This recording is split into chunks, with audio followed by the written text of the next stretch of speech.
Dawn. Hunger. Heaviness. You wake up in a fur blanket that smells like fermented root stew and regret.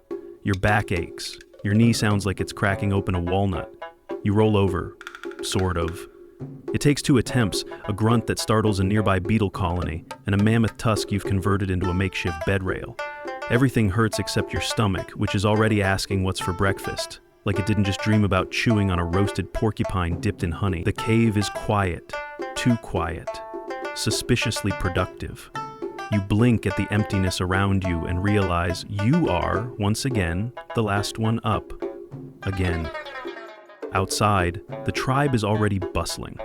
Bones are being sharpened, spears are being blessed with chants and beet juice, and someone's aggressively yelling at a squirrel. Meanwhile, you're still trying to dislodge a half-chewed berry from your chest hair, your right leg's asleep, and your left arm has mysteriously stuck itself to a patch of dried sap. You stare at the cave entrance and calculate how many steps you can take before you accidentally trip and earn a nap. Welcome to the alternate timeline, the Age of Caveman Obesity. The food revolution that ruined everything. It all began with abundance, not just we found a mammoth abundance. No, this was something else. This was full-blown, never-before-seen, caveman-level luxury. The tribe stumbled upon a hidden valley so rich in edibles it may as well have been prehistoric heaven. Wild tubers sprouted like weeds, honeycombs dripped from every tree like nature's icing, and the flightless birds, they just stood there. One elder swore he caught a turkey by yelling at it and making eye contact. Suddenly, survival wasn't about sprinting after gazelles for 17 sweaty, foot-cramping hours. It was about deciding whether to roast your grub pudding or deep fry it in moss oil and sprinkle it with beet sugar. Meals used to be sacred, ritualized, earned. Now, there were snacks, constant snacks. Mid-hunt granola, nuts jammed into bark like nature's trail mix. Cave nachos, fermented root slices with goat cheese and confusion. Dessert, basically anything that didn't bite back. The tribe even developed appetizers in the Stone Age, and with snacks came sitting, and with sitting came lounging, and eventually, with lounging came mass. Heaps of it, slowly, subtly, gloriously. They weren't just surviving anymore, they were thriving, roundly. The decline of the sprinting lifestyle. Pre-obesity tribes ran, constantly, from predators to prey, away from angry bees, unstable cliffs, and that one time someone mistook a sleeping bear for a rock. Movement wasn't just part of life, it was life. If you weren't running, you were probably already being digested. But now, movement was optional, recreational, even frowned upon by those who believed walking is a form of aggression. Mach, once a proud hunter, built a sled, not for supplies, but for himself. He called it the throne, and it was pulled by 3 reluctant cousins and 1 deeply resentful badger, who wore a rope harness and the expression of a creature that knew it deserved better. Children no longer played throw the rock and fetch the rock. That game evolved into guess what's under this roll, which was somehow both competitive and deeply philosophical. Zug, the tribe's once legendary tracker who used to read footprints like poems, now tracked mushrooms on his own belly. His record was 13, 4 were poisonous, he hallucinated for a week and married a pinecone named Linda. The physical decline crept in slowly.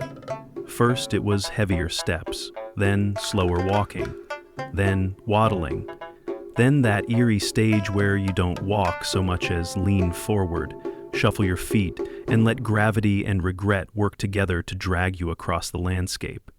It was efficient, it was tragic, it was deeply squishy. Fashion adjustments. Caveman fashion took a turn.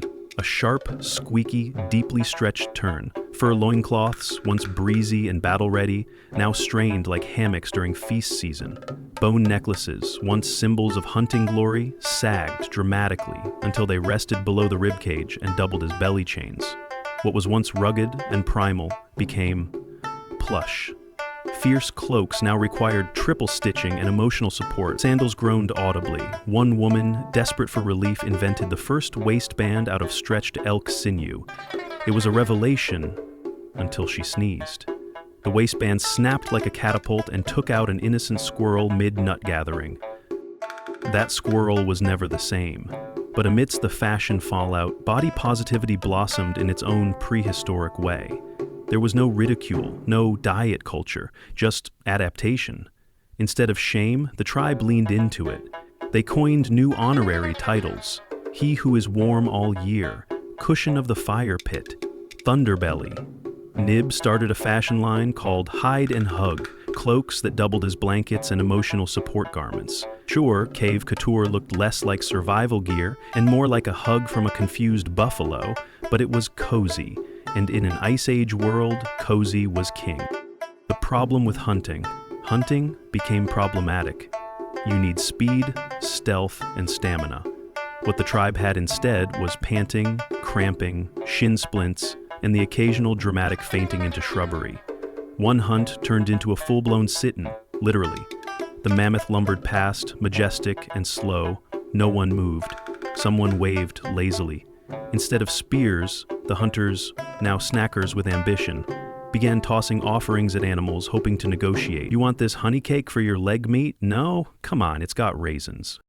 The mammoth ignored them, so did the goats. The only taker was a raccoon who stole the honey cake and slapped Nib on the way out. In desperation, the tribe innovated. They developed what may have been the world's first food delivery service, trained vultures. Each one carried a pouch of snacks and an angry note. One vulture unionized, 2 refused to work weekends. Eventually, even the animals gave up. The predators didn't chase, the prey didn't run. It was no longer the circle of life, it was more like the lazy oval of mild interest. Cave engineering for comfort. Fire pits? Now ringed with logs shaped like chairs, complete with moss cushions, back support, and a small ledge to rest your emotional support beet. Sleeping platforms became double wide, then double padded, and finally relocated closer to the food pile for convenience. One genius engineered a hammock from braided mammoth hair and called it Sky Nap 1. It broke twice. Once during a thunderstorm, once during a romantic experiment. Neither incident is spoken of anymore. Even cave paintings changed. Where once heroic scenes of spears mid-air and mammoths mid-roar adorned the walls, now there were still lifes of communal stew bowls and detailed tributes to naps in various positions, curled, sprawled, and fell asleep chewing. A new section appeared on the north wall titled Things We Miss Doing Standing Up, which included everything from dancing to peeing without groaning. Nib, the tribe's proudest artist, painted a now Nikonic mural of himself eating berries while lying on his side, one toe thoughtfully extended. He added dramatic captions like "Berry Philosopher," "Snack Mode Engaged," and "I Foraged This Way." Exercise routines and denial. In an effort to reclaim dignity, the tribe invented exercise.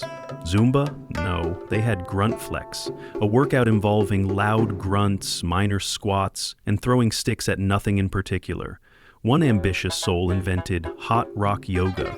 It involved lying on sun-warmed stones and yelling motivational phrases like "feel the lava within." Another tried speed crawling, which just looked like falling with rhythm. The tribe also tested diets. No root after sunset, only eat what you can climb for, the woolly mammoth cleanse, none worked. Mock attempted intermittent fasting, then forgot which part was the fasting and declared victory after a 10-minute nap. Romance, rebranded. Flirting changed. Before, subtle glances across the fire. Now, seductive snack sharing. A man once proposed with a pile of roasted pine cones arranged in a heart shape. Another wooed his love by inventing the spooning cave, which was just a smaller cave with 2 fur-lined dents and suspicious crumbs. One romantic gesture involved rolling down a hill together. They accidentally crushed a berry patch. The stains were permanent. So was the marriage. Physical affection leaned into softness. Hugs were deeper. Cuddling took on structural importance. Smooches came with snack breaks. One couple bonded over a shared roasted yam. It was steamy. Literally. Animal reactions. Nature noticed. Predators adjusted their strategies. Lions began stalking at a casual stroll, yawning between pounces. Rabbits became cocky. One tribe member was mugged by a raccoon wearing a stolen necklace. Birds stopped fleeing altogether and started leaving reviews. Would fly again, but too many snack crumbs. Mammoths refused to be hunted. One even left a passive-aggressive cave carving, a picture of a hunter asleep mid-chase, with the words, "Try again when you're less full." Some animals began offering help, like therapy geese and motivational lizards. The wilderness was no longer afraid, it was judging. Existential crisis. Eventually, the tribe faced a moment. A storm rolled in, angry, wet, and extremely unsnackable. Food was scarce, the valley flooded. The once waddling tribe had to move. Cue panic. The sled broke in half and became 2 sad chairs. The vultures unionized, demanded better leftovers, and flew south. Nobody could climb a hill without taking 5 breaks and narrating their suffering. They realized all the comfort in the world couldn't replace adaptability. A great feast is useless when you can't run from an avalanche or even waddle with purpose. Zug wept into a squash. Mock started lifting logs, then dramatically dropped them for effect. Nib tried a salad. For 10 seconds, then ate the bowl. Change began. Slowly, painfully, with wheezing, but not entirely, the balance found. They didn't go back to fasting and fear, but they found a rhythm. Meals became communal but mindful. Less binge, more bonding. Hunting turned into team sports with warm-ups, stretch breaks, and dramatic motivational speeches. Dancing returned, if with more jiggle than before and the occasional thrown-out hip. Obesity didn't vanish, but neither did joy. They created rituals like walk for soup, chase the squirrel for dignity, and push the log because it builds character. Strength came back, alongside laughter. Zug became a coach, with catchphrases like, "Wiggle with purpose." Mock wrote a guidebook titled, "Sweat gently, breathe loudly." Nib just yelled encouragement while covered in berries, possibly for no reason, but it worked. And now us, we have fridges, drive-thrus, air fryers. We don't chase food, we order it. And yeah, we're rounder than our ancestors. We snack, we sit, we nap during exercise videos. But we also know better. We create balance. We invent standing desks and fitness apps that lie. We sign up for yoga and bail after 2 classes. But we try. Like the tribe, we find that joy isn't in being thin. It's in being able to run if needed, able to laugh without losing breath, able to hug without apologizing. We are descendants of those who ate, danced, napped, and adapted. So if you're round, jiggle with pride. Just maybe chase a squirrel now and then. And if you invent hammock yoga, use stronger mammoth hair. Don't judge a hunter by their waddle. Sometimes the strongest hearts come with the softest footfalls. Share your berries, but not your hammock, unless you're prepared for emotional consequences. You can be large and legendary. You can jiggle and still inspire. Because in the end, survival isn't just about speed or strength. It's about spirit. It's about adapting, laughing, rolling with the mud, and dancing with a little extra bounce. It's about remembering that comfort doesn't mean weakness, and that sometimes the fiercest warriors are also the best snack sharers. So lift your beet in salute. Eat well, move often, nap boldly, and never, ever underestimate the power of snacks.